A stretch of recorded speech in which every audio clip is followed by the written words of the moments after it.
जमाने के दादा लोग कहें कि दाल भात रोज क्या खिचड़ी संजोगे के बने। ऐसे तो दाल भात रोजे खा लो आदमी। अब या शनिचर के बनेले, शनिचर के या खिचड़ी के दिन जो स्पेशल मकर सक ओ दिना के दिन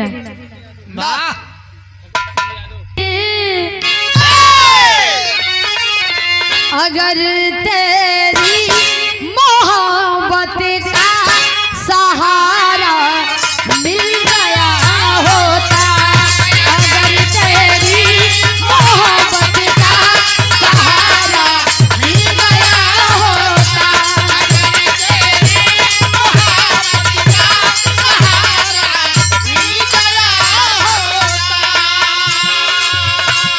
अगर तेरी मोहब्बत का सहारा मिल गया होता, अगर तेरी मोहब्बत का सहारा मिल गया होता, अगर तूफान नहीं आता किनारा मिल गया होता, अगर तूफान नहीं आता किनारा मिल गया होता,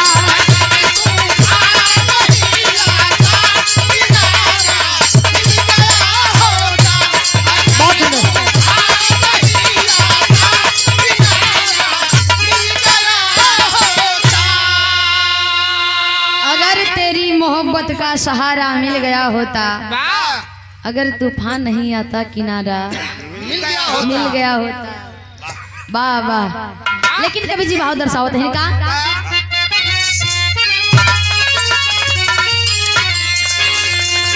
बुरा कर्मा बुरा कर्मो का दुनिया में बुरा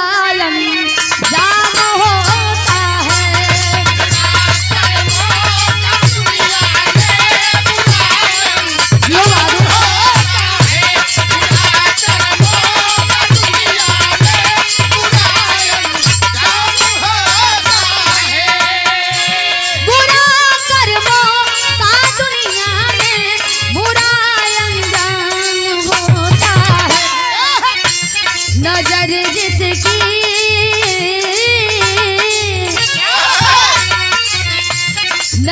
वही बदनाम होता है, नजर जिसकी गलत होती वही बदनाम होता है, नजर जिसकी गलत होती वही बदनाम होता है, नजर जिसकी गलत होती वही बदनाम होता है।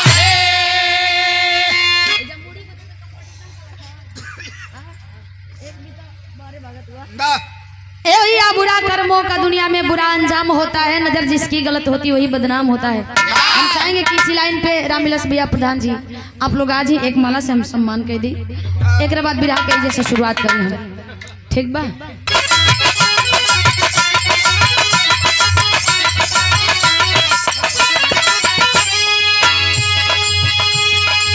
नजर फुजल है तो हर जगह यह तराम होगा,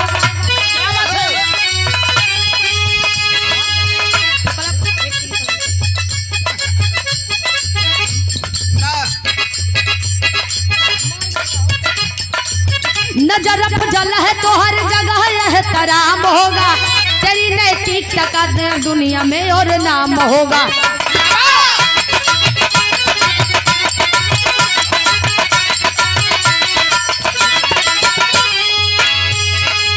नजर संगीन है तो गम की घटा छाएगी, नजर संगीन है तो गम की घटा छाएगी, अनमोल जीवन में एक दिन अनल बरसाएगी,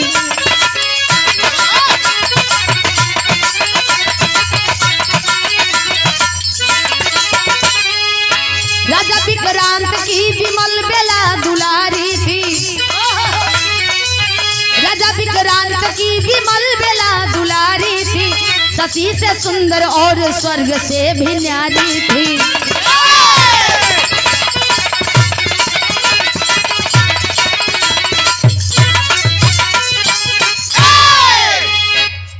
में क्लियर कला। वाह ए भैया विक्रांत राजा रहलन वाह अपने रियासत के बहुत बड़ा राजा। वाह उनकर एक बेटी बचपना ही अवस्था में माई के साथ छूट गई। राजा अपने बिटिया के बचपन से ही माँ पिता दोनों के प्यार दुलार दिले हुए। एक खिलौना के अगर वो इच्छा जाहिर करे तो ओकरा पास हजारों खिलौना आ जाए। जवन भी कहे राजा यानी कि अपने बेटी के हुक्म शराखों पर रखत रहलन, पलकों पे बिठा के रखत रहलन। एगो फूलों का चोट लगे तो तुरंत अपने बिटिया के उठा लेते रहलन। कलम के हमरे बिटिया फूल से भी कोमल है, एकरा घाव लग जाई। बारे पिताजी पालन पोषण कैला धीरे धीरे धीरे धीरे 16 बसंत जब पार कैलिन, 16 बसंत भैया 16 बसंत 16 साल जब पार कैलिन किशोर अवस्था में बागरू जी जवानी के दहलीज पर कदम रख ले हई। पिताजी के सर पे बोझ बने लगली। बिटिया बेटवा अगर घर में जवान हो जलन तब आप बतारी है सोचेलन की जल्दी से जल्दी बेटवा बेटियन के हाथ पैर कर दिया जाए।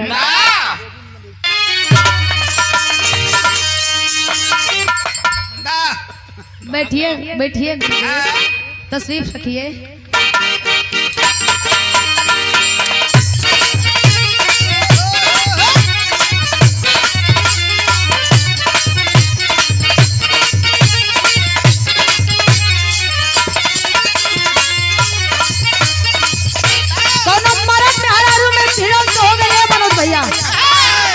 अच्छा तो हम जाना था भैया कि इस सिंगले हम लेकिन यो डबल टोकन का के चलत हुआ। बाप रे बाप। अच्छा तब में हरारू मरद से एक बीता ऊंच मिलल बिया कागर जी जैसे में मनोज भैया के देख के वो मंगाई के एक बीता ऊंच है रामविलास भैया पूछा मत। हां बेचारा का जान बचा रही कागर जी दौड़ के आई देखा में हरारू दही कबर यार भी मरद ही नहीं जैसन इनका जैसन कमजोर मिलल बा। तो कान कुन पहले यही चारपाई वाला खटिया टेंट वाला रहल टूटे में तनकी सान कसाई बैठ के उन ढलस दू के उनी कलस चुपचाप सोच जनाई मारब की प्लास्टिक के नादा में पिटूरी जाइबा। बेचारा बटूरल बा 2-3 दिन से बोलते नहीं थे मुंह एकदम फूलल बा कहता हम ना बोलब। चलो सरे मान जा अरे गलती हो जाला मान जा लेकिन माने को तैयार नहीं थे। बेचारी अपन दुख दर्द कहती है का कहला हो गई गलती अंधेरे में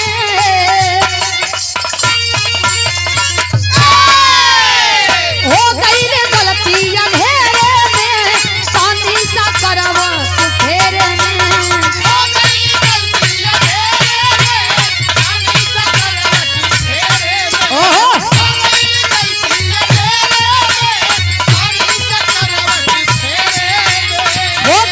गलती अंधेरे में अनिसा करवट फेरे में लागल रतिया के होनी से भैया ए सखी अरे ओही से दूसल बाड़ सैया ए सखी अरे ओही दिन से दूसल बाड़ सैया ए सखी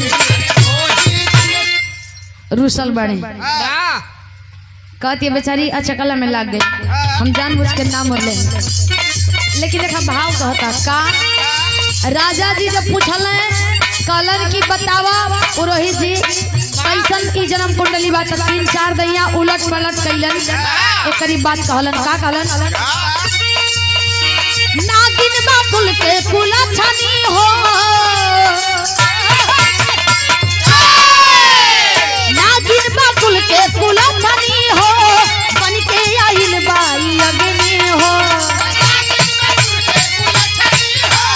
बन के आइल बाई अग्नि हो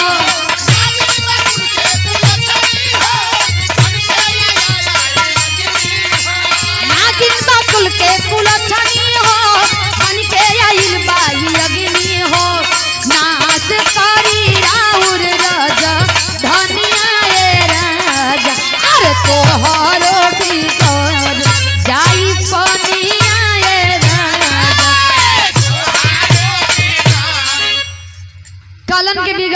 तोहार कुल राज रजवाड़ा का सिस्टम। कहलन कि कैसे बिगड़ जाई, कहलन कि तोहार बिटिया कलंक नहीं बा, एकरे माथे पर बहुत बड़का कलंक बा, कुल अक्षरी बा, एकरा ग्रह में तो मंगल ग्रह राहु केतु समाइल बा। अच्छा तब कहलन कि कोनो उपाय बतावा जल्दी से। कहलन जल्दी एकरा के एजा से दूर हटावा, नहीं तो समझ लो कि तोहार विधन से हो। का कहलन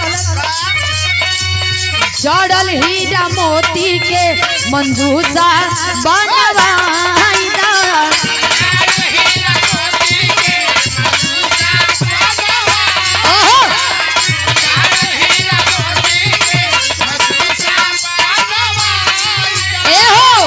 ओही में भर के गंगा जी में बहवाई दा।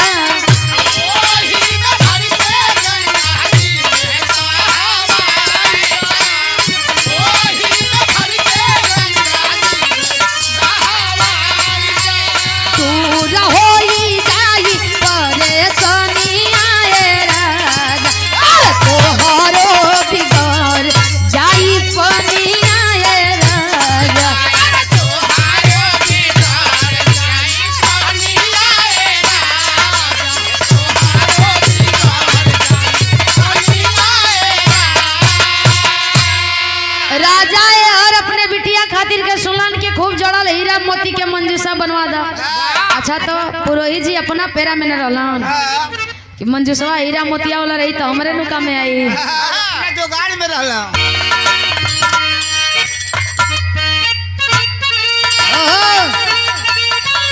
क्या वर्णन है।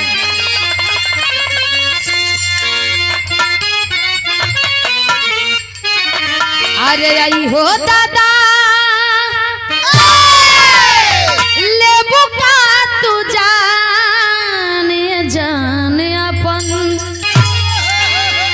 जलवा दिखा के। लेकिन अब कहत भी बेला जब ओकरा पता चलल बा त आंख से झरझर झरझर लोर गिरत बा और रो के अपने पिताजी से कलश कि पिताजी हम आज बेकार हो गई नी। का कलश काहे तोड़त बाला प्रीत प्यार ए बाबू अपन बेटी जन्मा के। अरे बेटी जन्मा के हमके गोदी में खेला के और होई गई नी मथवा के बारे बाबू अपन बेटी जन्मा के। कलश की हमके कुछ मत दिया ई दहेज रुपया पैसा धन संपत्ति तो राजपाट तोहरे लगे रही। अगर अपने बिटिया के इतना कर सकत हो तो एहसान कर दा। जीते जीते ई बिटिया के आनहर लुल्लंगड़ कोढ़ी के क्वेश्चनों हाथ धरा देबा एक बार उफ तक ना करी और चल जाई। लेकिन ऐसा अनर्थ मत करा पिताजी, ऐसा अनर्थ मत करा। इतनी बात जब सुन ले अमन तब देखा विराम गीत बदल गई भैया।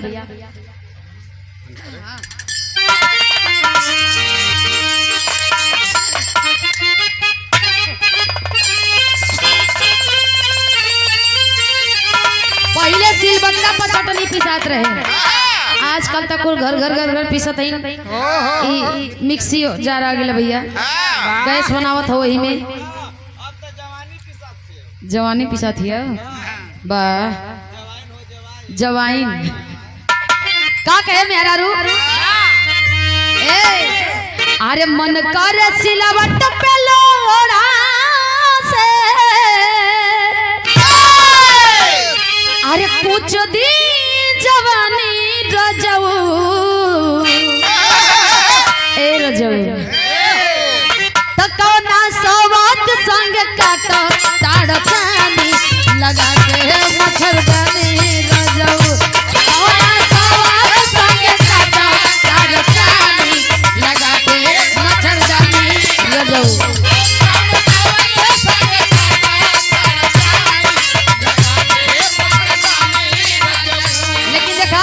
नाही रोकले मन के तूफाना बाबू कई दले नदानी बाबूजी नाही रोकले मन के तूफाना बाबू कई दले नदानी बाबूजी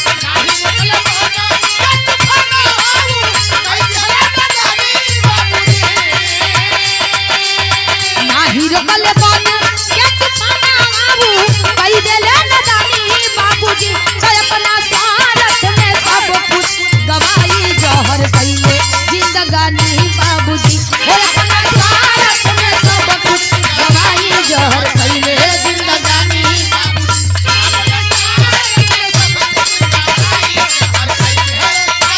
अपने स्वार्थ में सब कुछ गवाई जहर कइले जिंदगानी बाबूजी आहा विकरांत मानी पंडित के बचनिया बेटी के बहाई दिहले गंगा जी के पनिया ए हो सोचले पुरोहित काटब सोना चानी हरस लूटब मान मानी बाबूजी अपने स्वार्थ में सब कुछ गवाई जहर कइले जिंदगानी बाबूजी जिंदगानी बाबूजी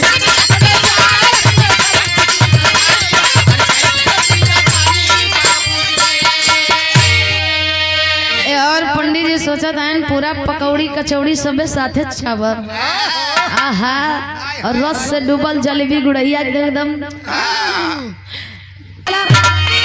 रात बीत गई ना धीरे धीरे वोल्टेज ना मिला था तोरा के ना वोल्टेज का कमी है ना यही से बेचारा सकताइल हुआ कोनो बात ना भैया गाय दनी जामनी का काम निकल गई अगली बार से एगो ओ करा खातिर के अच्छा तब मैं आरारू माने ली चलनियों में देखेली एगो तो ऐसा चलनी में देखत रही गुरुजी वीरेंद्र भैया वो बेचारा पी के एकदम टेढ़े होत रहे अब दौड़ के लिए आइल बेचारी मूसर पीछे लगा दरस वही पोटंगल वाला चलनी में मुंह देखा अब पानी पियावे के बैठ तो खुदे पानी पिए लगल बेचारा हिलता तले जैसे ही धाव के आरती औरती का थाली और निहुरा के मरलस 1 लाख भक दे माटी उठा लेना भर मुंह कलश की रोज पियत रहा आज ना पियता तो ना बनी मुंह फुकनु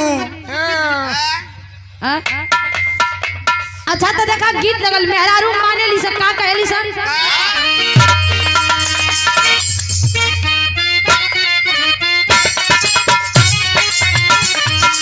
का कहे गुरुजी ए हो तोहरे में बसे राजा हमारो परनवा हो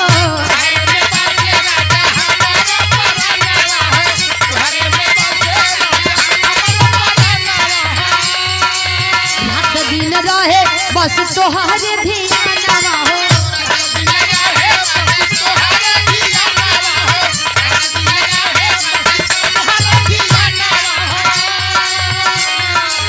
तोहरे में बसे राजा हमारो परनवा हो रात दिन रहे बस तोहरे धियानवा हो मन झूमे नाच गावे जब तोहारा के पावे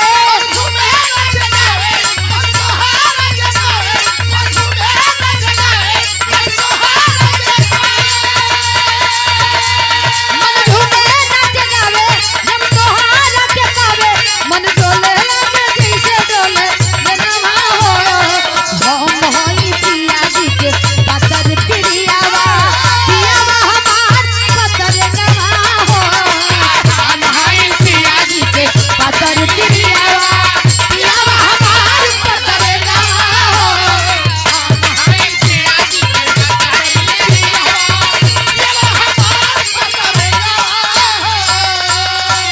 देखा तब और आस लगल बम पूरा एकदम जाम पर जाम चलता के कहला कि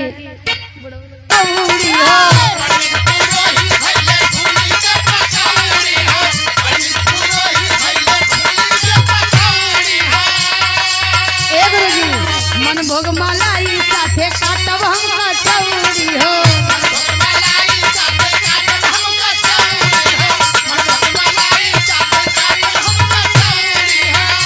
बारी अब बात आ गई।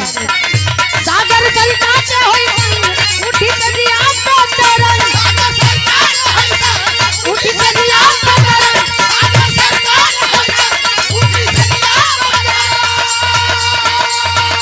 सागर सरिता के होई संग उठी तजिया पतरन, मन बरसी बहार बने रनिया हो, सजल से जरिया पर मौज घुघराईबू, अपन बना के दुल्हनिया हो, अपन बना के दुल्हनिया हो,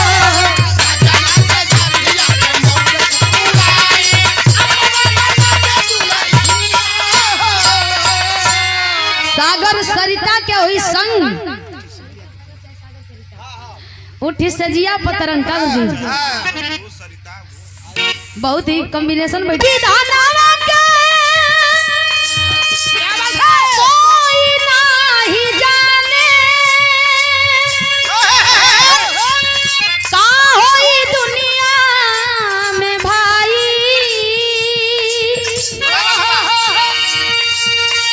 कागा से कोयलिया का अमल नहीं होई है, केतना उपई है सुघराई, कागा से कोयल का मेल ना भइल बा। अच्छा तब खुदे करिए ऐसा, लेकिन करी सबक करिए बा कौवन के देख के हो तब बंदर के तनो करी सिंगार सो भी नहीं रखे हाथ, सो भी नहीं रखे हाथ,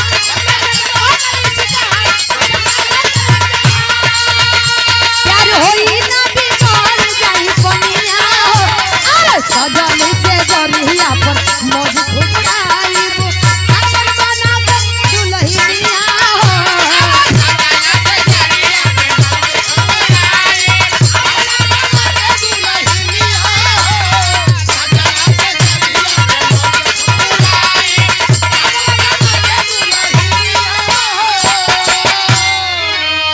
ए भैया ए और देखा कहे कि मान सम्मान पर धब्बो न लगे आ गंगो नहा ले, गंगा स्नानो कल चाहत हन मित्र इसको खोलो, तो जैसे ही खोलन तो एकदम छटपटाट लड़की उठ के बैठ गई, देखलन वो राजा के पुत्र तो एकदम अचंभित हो गए, कहलन बाप रे बाप गजब का सुंदरता न पौले बाड़ू, हम जैसन खोजत रही ओसे कई गुना लाख गुना सुंदर तुम मिल गईलू।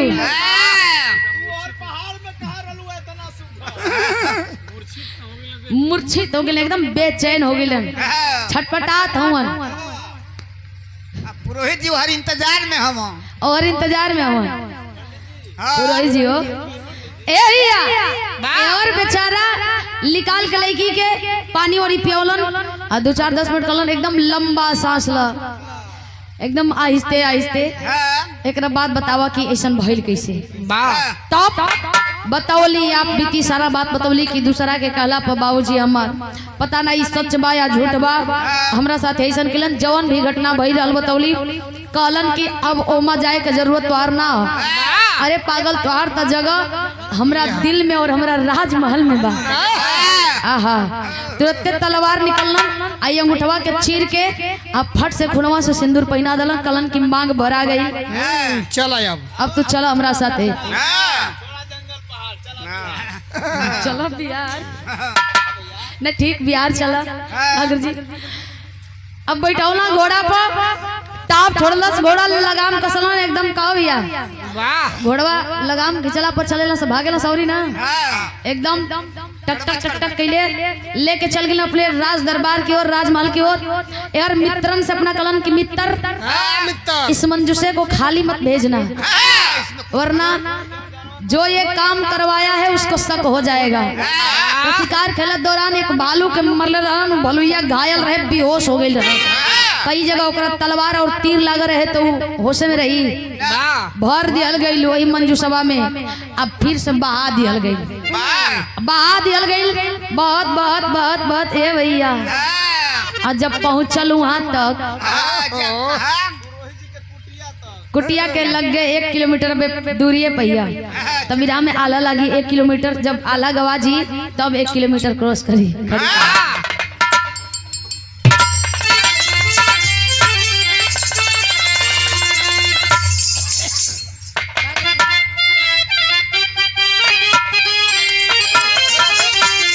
अरे जैसे हो बगिया के,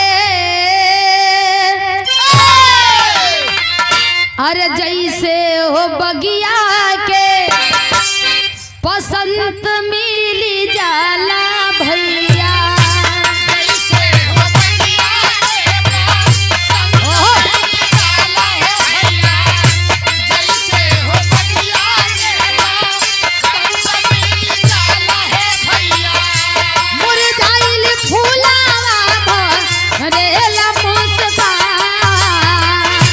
मुरझाई फूलावा भरेला मुस्कान। अच्छा था जैसे अचानक जौन पौधा एकदम सुखता ओकरा में चारों बूंद जल पड़ गई नीर, अगर जी एकदम लाल अजर मिल जाला बाबू, अरे पिया से ले चंदनिया खिली जाला आसमान, हसले चंदनिया खिली जाला आसमान। ए या रजनी मतलब रात होला, ई रात छिड़ के हर गलत अर्थ काहे लगावत हुआ, वाह रजनी मतलब रात होले भाई। ना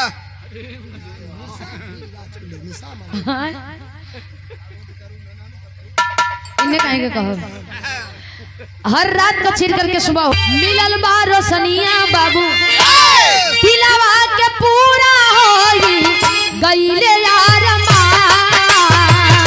दिलवा के पूरा होई गईले अरमान। दिल के उनकर अरमान पूरा हो गई। वाह ए और देखी बेचारा अपने राज दरबार में बहू बना के ले गेलन, दुल्हन बना के ले गेलन, ओहो यार मंजूषा में भालू बहत गई। अब पुरोहित जी के पास जब लग गए पहुंचल तब भेज के अपने मित्रन के हम मतलब मित्र दूसर होला चेलवन के भेज के छनवा के जाल से अल्ले के ऊपर गईलन और ऊपर गईलन तो कहलन डायरेक्ट मेरे कुटिया के अंदर रख दो। एक दरवाजा लगलन, 2 गो 3 गो 4 गो 5 गो 7 गो दरवाजा जब लांघ ही गईलन तो जाना तो वो अपने चेलवन के कहलन कि जस जस निकलत जइया सन बहरी वाला सिटकिली देत जइया सन एकदम।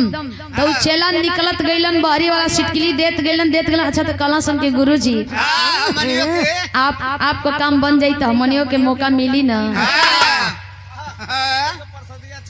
प्रसादी तनी मनी कहला अरे अरे बच्चा एकदम मिलेगा बच्चा, घबराओ नहीं घबराओ नहीं। बची तब ना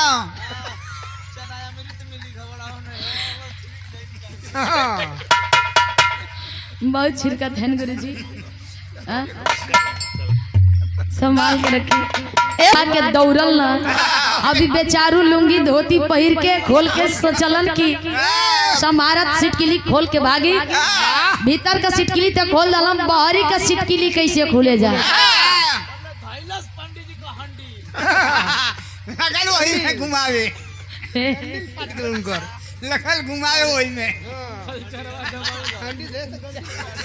ना ना ना भागा हवा खराब ई मुड़ी रही तक के तने पगड़ी पहनल जाई नहीं, हमनी के प्रसादी ना चाहिए। चेला भी भाग गया जान बचा के तब कभी जी लिखा उनका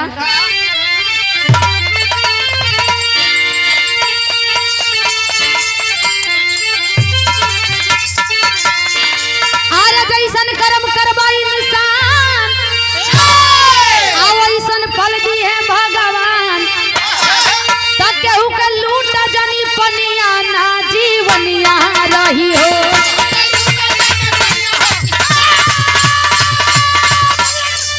केहू के लूट जन पनिया ना जीवनिया रही हो, काहे भी दे। अरे बुरा कर्म का बुरा नतीजा मिलेगा एक दिन भाई, सुंदरता के चक्कर में पुरोहित जी दी हले जान गवाई। ए भैया कला की सुगर चीज देख के खाली बिहसल ना जला नहीं डाले अब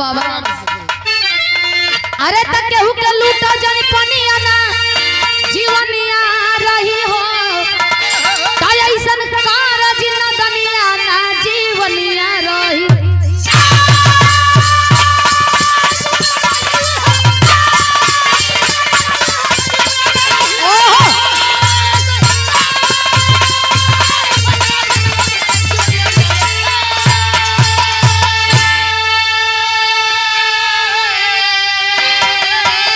अच्छा तो यही हम कहलियो कि अपन कानी न दूसरा का रानी दूसरा का सामान देख के इतनी खुश हुई बा मिल जाई तो जीवन धन्य हो जाई तौर जईती एकदम दूसरा का ऊंच लीलार देख के अपन कपार फोरा कहो चल गई जिंदगी सुखले में सुगराई के चक्कर में जिंदगी चल गई पूरा आओ आगरी बाबा